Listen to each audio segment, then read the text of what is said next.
Hi there, Lloyd Machedo speaking from LloydMachedo.com. Who's Lloyd Machedo and Think Personal Branding. I want to address the question that people have been asking me, especially the youngsters from India and the people from Middle East. Everyone seems to be asking this question about, they are employees and they want to start up a new business. Now, why is it that I feel running a business is a bad idea? Okay, being an entrepreneur or running a business is a bad idea, especially if you're an employee. Let me give you my 10 reasons. Now, mind you, I'm not trying to say that you don't have what it takes. I'm not trying to pour cold water on your dreams. I'm not trying, I'm just burping because I had my surgery. I'm not trying to underestimate you, but I'm just giving you a reality. Okay, so feel free to share opposing views. Tell me what you think. Let me know what you disagree with. I don't mind in the comment section below. Okay. So the first and foremost is running a business instead of employees. Why do I say that it's a bad idea to run a business? Okay, if you're an employee. The first one is the number of hours. Now, many people who are employees complain, I have to work 8 hours, I have to work 12 hours. Lloyd, I don't get any free time to spend time with my family. I don't get any free time to spend with myself. Please keep in mind, once you start running a business, okay, the number of hours becomes officially 24 hours. You have to be at the beck and call of your business 24 hours a day. So it's no more 8 hours a day. It's no more 12 hours a day. It's 24 hours a day. You have to do nothing but work. And work never ends, because your meter is running. The expense meter is running, and you need to make sure that whatever you can do brings in some amount of revenue. The second thing is there is no days off. When you're an employee, you might get 3 days off or 5 days off for various holidays. When you're running a business, there's no days off. And even if there is an off, you need to work and figure out ways to bring in money. So it's just a very crazy life. Once you have set up your business after the 10th year or the 15th year and everything is going on, you can take enough and more holidays, no problem. But initially, for at least the first 2 years, you cannot take a single day off and you work 24/7. Number 3 is this boss phenomenon. Many people have this theory that when you are an employee, you have just one boss. So when you start earning, you become your own boss. Well, let me give you a news flash. Once you start running your own business, everybody becomes your boss. The government regulators become your boss. The people who come from the government who come to check, they are your boss. Your customers become your boss. Your vendors, if they don't, if they are not happy, they don't want to deal with you, or they don't give you good credit, they become your boss. The people who have to pay you money, they become your boss. Everyone suddenly becomes your boss, and you have to dance to everyone's tunes and keep everyone happy. Even your own employees, if they're not happy with you, they will leave. So, before you have only one boss, now everyone's your boss. Okay, point number 4 is areas of specialization. Now, when you're an employee, let's say you're an engineer, fine, you just have to learn engineering. If you are, let's say, an accountant, you just have to know accounts. But once you become an entrepreneur, or you become a businessman, you have to know every possible area. You cannot leave any area untouched, because somebody in that area may not be doing his job. You need to figure it out. Let's say you are an engineer, you only know engineering. But once you start running an engineering company, you have to know what the engineers are doing. You have to know what the sales team is doing. You have to know what the accounts team is doing. You have to know what the HR team is doing. You have to even know the purchase department, what they're doing. And each and every area, you have to have specialization, because you can't just ask them, give me the reports. You have to know, let's say, for example, the accounts guy, he says, sir, the balance sheet will take maybe 15 days. If you know at least something of the accounts, you can tell them and say, listen, it's going to take 3 days. Don't give me that nonsense. I'll do it and show you in 3 days. And if I do it, I don't need you. So that fear that you know something makes everyone, on their toes. So before, you have one area of specialization as an employee, but as an employee, you need to know all the areas.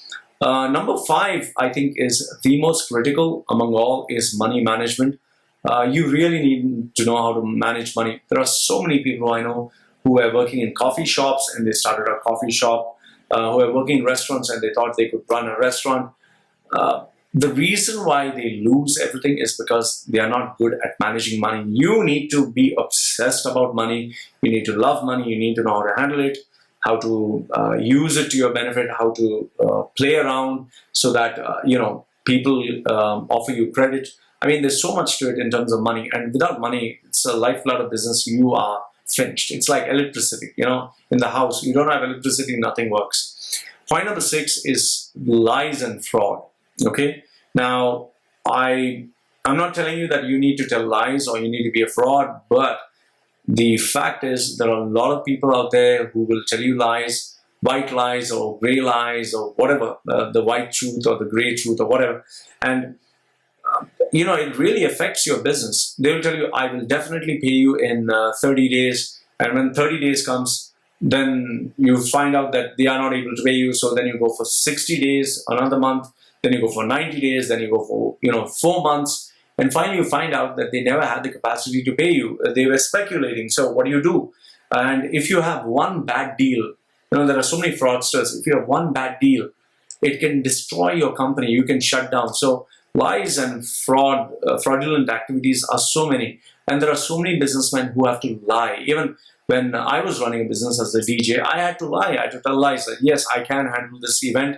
Even though I didn't have the manpower, even though I did not have the sound system, even though I didn't have the personnel. So, you have to play these games. You have to play these games if you have to survive. And if you can't do that, don't get into business. Number 7 is ability to handle stress. And let me tell you, when you run a business, the stress is at least 100 times more. I know of so many people who are perfectly healthy, who look normal, look natural, after they started their business. I mean, they ended up getting diabetes, blood pressure, their health failed them. Some of them even got a stroke. And some others got addicted to smoking, drinking. Some have difficulty sleeping. It's so many things, So point number 7 is the stress is 100 times more. So if you can't handle stress, being an employee, you can never handle stress being an entrepreneur. Point number 8 is what you need to know is almost every businessman that I met, for the first 2 years, they were doing nothing but hemorrhaging and bleeding money. You need to keep this in mind that you will lose lots and lots and lots of money.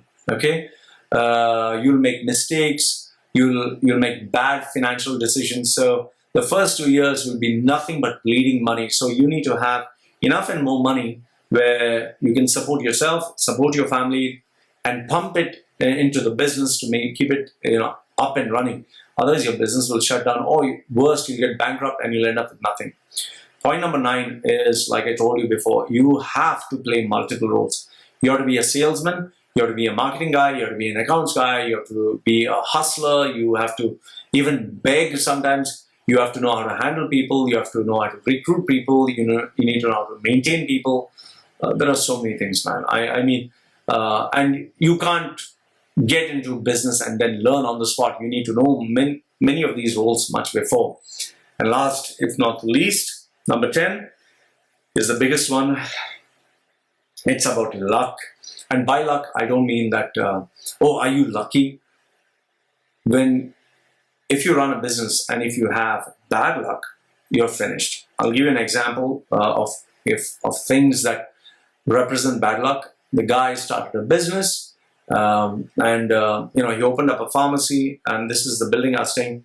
And within a week, he found out that the entire road where traffic used to flow, where he could get business, they destroyed the road because they had to start works, and the works continued for nearly 2 years, and he shut down.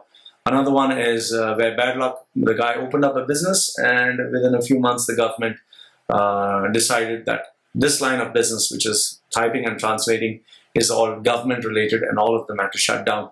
And there are so many more. So many more people getting cheated, and so many things happening. So when bad luck has to come, it's not going to come announced. Keep this in mind that if you're an employee, bad luck is you lose your job. But as an entrepreneur or businessman, bad luck means you get bankrupt, you can get jailed, you'll be without a penny, and your life is near finished. So these are the 10 reasons why I strongly believe and suggest to people that maybe running a business is a bad idea. Maybe you should be an employee. Maybe being an entrepreneur is not for you. So these are my 10 reasons why I feel that running a business or being an entrepreneur is a bad idea if you're an employee. So these are my views. Let me know what you think in the comment section below. Love to hear from you, good, bad, ugly. Always your viewpoints are welcome. So this is Lloyd from LloydMachedo.com. Who's Lloyd Machedo and Think Personal Branding. Signing off for now. If you'd like to support my channel, just the details are given below. Love to hear from you. This is me saying goodbye for now.